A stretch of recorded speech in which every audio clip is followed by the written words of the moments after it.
DreAllDay.com. You are now tuned into the show where you learn the discipline to show up day after day, to do the work, the confidence to put yourself out there boldly and authentically, and the mental toughness to continue showing up, doing the work, putting yourself out there, even when the success you expected to achieve has yet to be achieved. And on top of all this, you get a huge dose of personal initiative. That is the go-getter energy that moves any one of us, including yourself, to go and make things happen instead of waiting for things to happen. And then we put all this together into a series of frameworks, approaches, insights, strategies, and techniques all underneath the umbrella of one unified philosophy that is called Work on Your Game. My name is Dre Baldwin, also known as Dre All Day, and welcome to the show. And today's topic is, this is part two of our two-part mini-series, How to Be a Lawyer on the Internet. Now, if you didn't catch the intro episode yesterday, make sure you go listen to yesterday's episode so you understand where this came from.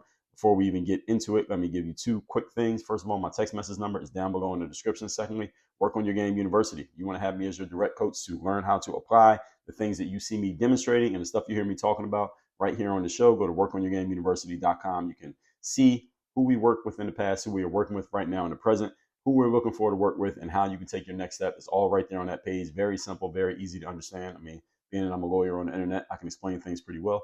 Go to workonyourgameuniversity.com and you will see it yourself. That out the way, let's pick up right where we left off, which is point number 4 of our two-part mini-series here, How to Play a Lawyer on the Internet. Point number 4, be willing and able to take and answer questions, even confrontational questions. A lawyer cannot run and hide and duck from challenging questions and challenging rhetoric coming from their opponents, because a lawyer, and again, I'm talking about trial lawyers, not a lawyer who maybe just prepares paperwork and writes contracts. I'm talking about lawyers who actually get in the courtroom and argue back and forth. You can't not defend your client after the opposing lawyer just grills your client on the stand. You can't get up there and try to, fan the flame, not fan the flames, but quell the fire and calm things down, or do the opposite to your opponent. Whatever your opponent is trying to do to your client, you got to do to their client, and you got to try to undo whatever they did to your client to make them look bad. You got to make them look good. You can't run from the fight. That's the point that I'm making. If you're a lawyer, you can't run from the verbal fight. You have to be involved. It's a funny thing. There are a whole lot of people out there, like academics, for example, some of them who claim that they have law degrees. I've seen people on social media, and I tell you all that I get blocked by academics on social media all the time because I challenge them on their bullshit that they have to subscribe to in order to get their jobs, in order to move up in their positions. And some of them tout their degrees. And when I call them out on their bullshit, they go run and hide. They will either block me. I've been blocked by a whole bunch of them, or they'll just stop responding to me when I made a point that they can't really respond to, because I'm calling them out on the nonsense that they have chosen to adopt in order to sustain and to acquire their careers. The thing is, lawyers do not have that luxury. You can't run away. When you get challenged, you can't run away. You got to deal with the challenge right there in front of you. Otherwise, what the hell are you doing in the courtroom? So if you're going to be a lawyer, understand that lawyers actually like arguing.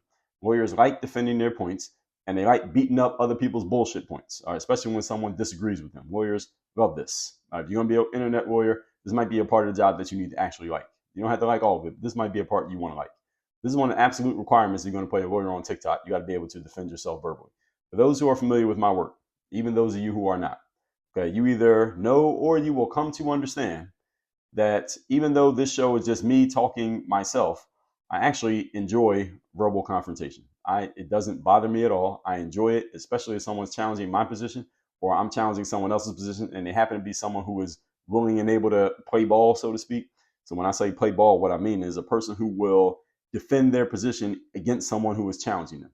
And you'd be surprised at how few of those people actually exist. There's not that many of them. You would think there'd be more. There aren't really that many.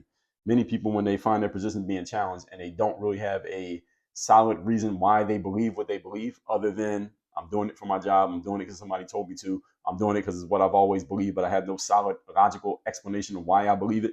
That's usually one of the 3 categories most people's beliefs fall under. Most people can't defend those because, again, it would sound stupid by saying one of those 3 things. It's very rare you come across someone who has an actual position they can actually defend with actual substance. And when people like me come across someone who is like that, especially if we disagree, that'll be one to watch. That's where you get your popcorn ready.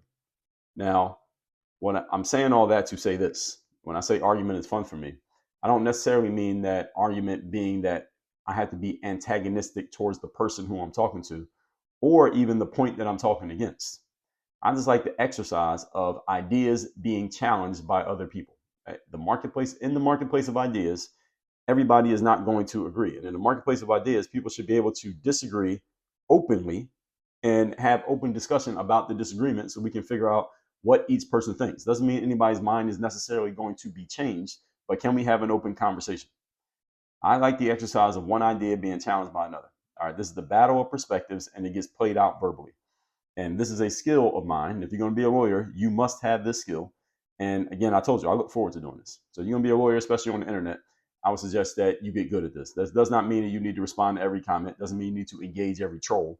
But when I do my live streams, I always say this in my live streams, when I get done going through the content, I'm going to take questions and comments, and I do stay on there and I actually answer questions. I will spend an hour just answering questions on my live streams every morning when I do my lives. Depending on the subject, sometimes there are more or fewer comments, but I do actually engage. And I even say to my audiences, I am completely fine with you disagreeing with me. You disagree with me, that's fine. You just got to bring some substance to your disagreement. All right, and be able to articulate what you disagree with and why you disagree, or just tell me what I got wrong. Now, often you'll find people they can't do that, but I'm open to the possibility that someone out there exists. I'm open to someone telling me, hey, you got this part wrong because ABC. I want to hear it. I don't have a problem with that. I don't shy away from it. And again, if you're going to be a lawyer, you must be willing to engage. Point number 5. Today's topic, once again, is how to play a lawyer on the internet. Number 5, be highly logical and aim for objectivity. Highly logical, meaning as opposed to emotional, and aim for objectivity as opposed to subjectivity. Now, this point itself is highly subjective. Why? Because I'm telling you, it's ironic because I'm telling you to be objective and then telling you that the point is subjective. No human being can be completely objective. That's impossible. Every human has a healthy amount of subjectivity to them because we all have our personal perspectives, experiences, leanings, and beliefs. So it's impossible to be completely objective. And because we all have these human experiences that we cannot just put aside no matter how hard we try. So even a judge who is supposed to be completely objective and straight up and down, there are judges who lean more conservatively. There are judges who lean more liberally. And even though they're both interpreting the exact same law from the exact same book, they can come to completely different conclusions based on their choice of how they want to interpret things based on their own personal subjectivity. So it's impossible for any human to be completely objective. All right, there is very little objectivity. Anything that's touched by human beings is not objective. Let's just put it that way. All right, so it's impossible. This also applies to, as I just told you, lawyers and judges. We can't be completely one way because, again, we have experiences. So TikTok lawyers like me are just as susceptible to this as actual lawyers and judges in the courtroom are.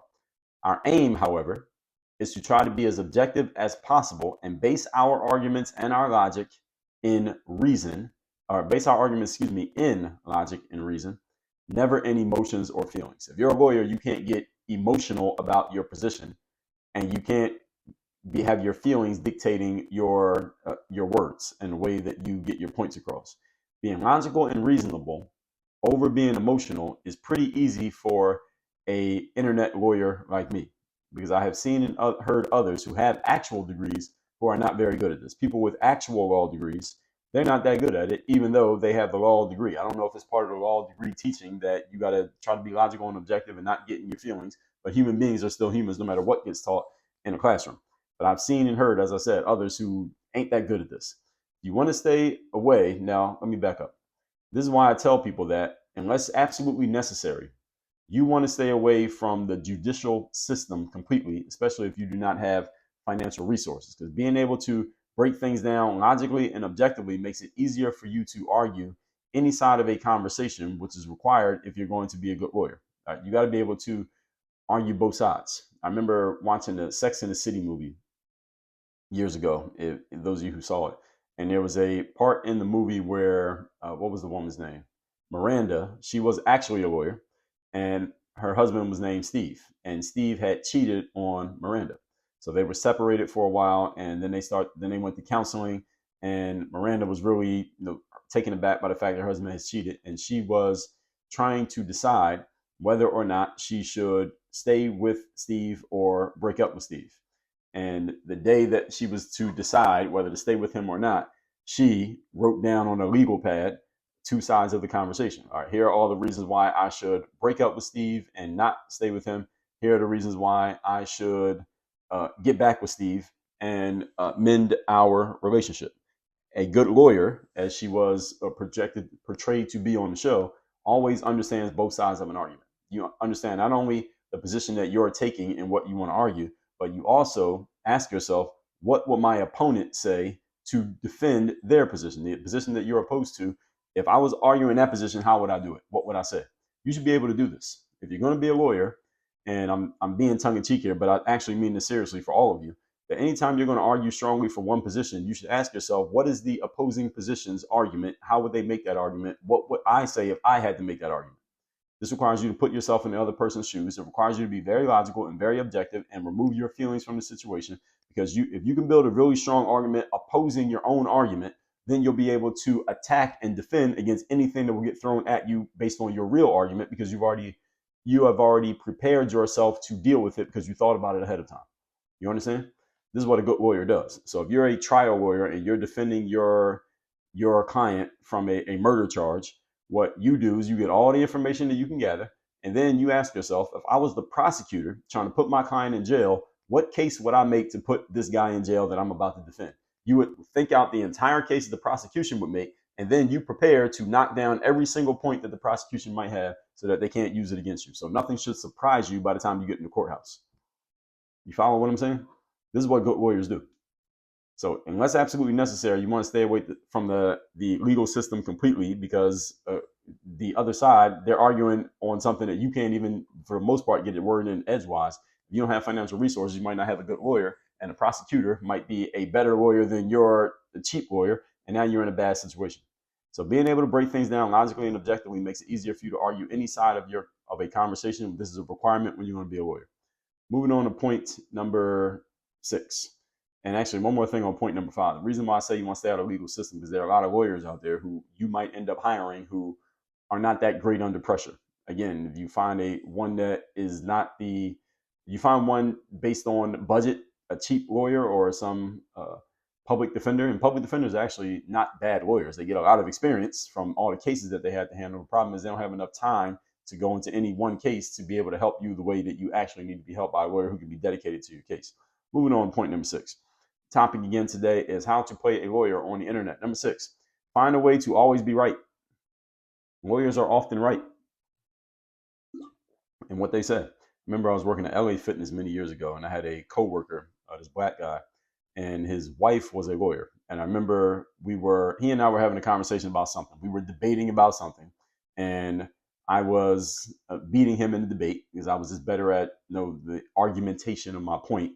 Wasn't even so much. I don't even know what we were talking about. I just remember the argumentation of my point. And he said to me, "Dre, you remind me of my wife." And I said, "What's your wife do?" He said, "She's a lawyer." And I laughed. And he said, the funny thing about my wife, he was like, "Dre, she knows everything." I was like, "What do you mean she knows everything?" And he said, "Literally, Dre, she knows everything. Like there's nothing I can say to her that she doesn't already know and know better than me." That's the way that he described it. So when I say always be right, I mean this in a tongue-in-cheek way, but not really. I mean, you actually need to know your shit. Okay, if you're going to be a lawyer in real life or on social media, you better know what you're talking about. You should probably, usually in your conversations, come to the conclusion that you are correct. A good lawyer is usually correct in what they say, because we know how to build arguments, we know how to defend our positions, we know how to argue against someone else's position, and we know how to beat down someone else trying to argue against our position. We know how to do all these things, and usually we only talk about things when we know what we're talking about, and we've already done all this formulation in our heads before we even start speaking. So if you're going to be a lawyer, you should usually be right when you talk. You open your mouth, usually you're going to be right. Okay, so at Amazon, for example, they have their 14 principles of leadership. It's still listed on their website to this very day. You just go Google it, you'll find it. And one of the 14 principles is that people in leadership at Amazon are usually right. What does that mean? That means when they speak up in a meeting and they make a point, they're usually right more often than not about what they're saying. Why? Because if they were not usually right in what they had to say, they wouldn't be leaders in the first place. You become a leader because usually you know what the fuck you're talking about. Same thing with a lawyer. If you're going to be a lawyer, you should know what you're talking about. And if you don't know what you're talking about, you won't be speaking. So this does not mean, again, that you cannot give someone credit for making a good point and cede ground in certain conversations. Sometimes someone leaves a comment in one of my live streams and I say, you know what, that's a fair point that you said there. It could be a counter to what I said. I say, okay, what you said there is a fair point. And I may add on, okay, what your point is a fair one. And at the same time, here's what I'm saying on top of that, or here's what I actually said. You're making a point that's kind of tangential to my main point, whatever it is. Doesn't mean you can't cede ground to another person and just say, okay, yeah, that's a good point that you make. For the most part, however, if you are a good lawyer, usually you make airtight arguments that can't really be pushed back against, unless somebody is just stepping out of their logical and objective frame, which is usually what happens. Your argument should be based in logic, objectivity, knowing your stuff, understanding details, and understanding both sides of a conversation, and then coming to the conclusion that you came to. That's what a good lawyer does. You understand the other side, and you still have your position, and you have a way of explaining why you have your position. That's the key. So you should usually be right most of the time, and most people who are experts of what they do, that includes all of you listening to this, if you're an expert at what you do, you're usually right about the things that you say. Why? Because you're an expert at what you do. You spent a lot of time doing it. You have a lot of knowledge in it. You know exactly how it works. You should be right most of the time. If you are wrong half the time on a subject, then you're probably not an expert on that subject. You may be an expert, but not on that subject if you're wrong half the time. You should be right most of the time when you're an expert. That's just how it works. That said, folks, let's recap today's class. It was part 2 of our 2-part mini-series, How to Be an Internet Lawyer. Number 4, be willing and able to take and answer questions. You cannot be a lawyer and be afraid of engaging in Q&A, especially coming from someone who may be adversarial to your position. You got to be willing to deal with that and be willing to handle it. I was just watching, actually just today, there was a confirmation hearing for Pete Hegseth, who by the time you hear this has probably been confirmed as the Secretary of Defense for the United States under the second Donald Trump regime. And he was being grilled by the committee, who is the part of the committee that basically does a hearing with him and asks him a bunch of questions about his background and his knowledge and his skill level, et cetera, to be Secretary of Defense. And the way it works is that it's like half Democrat, half Republican. So Pete Hegseth was chosen by Donald Trump. Donald Trump's a Republican, obviously. So what happens is a Republican gets to ask some questions, they get some time, and then a Democrat gets questions. Then a Republican, then a Democrat. And every Republican is very basically helping him out, asking him easy questions, and basically praising him and saying positive things about him and setting him up for questions that make him look good. And then the Democrats will get on there and just grill him and ask him all kinds of loaded questions and basically try to make him look bad. And he just had to sit there and take it because he's not really in position to go back and forth with him, because it's not like that. You answer the question, but the person on the committee is the one who's really running the whole thing. They can ask you any kind of question that they want. They're basically the lawyer, and you're the person on the stand. So you can't really argue with the lawyer when you're on stand at a trial. That's kind of what it's like in those hearings. And if you want to get an example of what it's like to get grilled, and any of you who's an expert at what you do, you should be able to sit down and deal with that type of grilling in that type of setting and still be standing when it's over. So watch Pete Hegseth's confirmation hearing, and you can find it on YouTube. It's very interesting. Any of you who's never seen anything like that, you want to see what it looks like to get grilled by a lawyer or who is really trying to make you look bad, go watch that.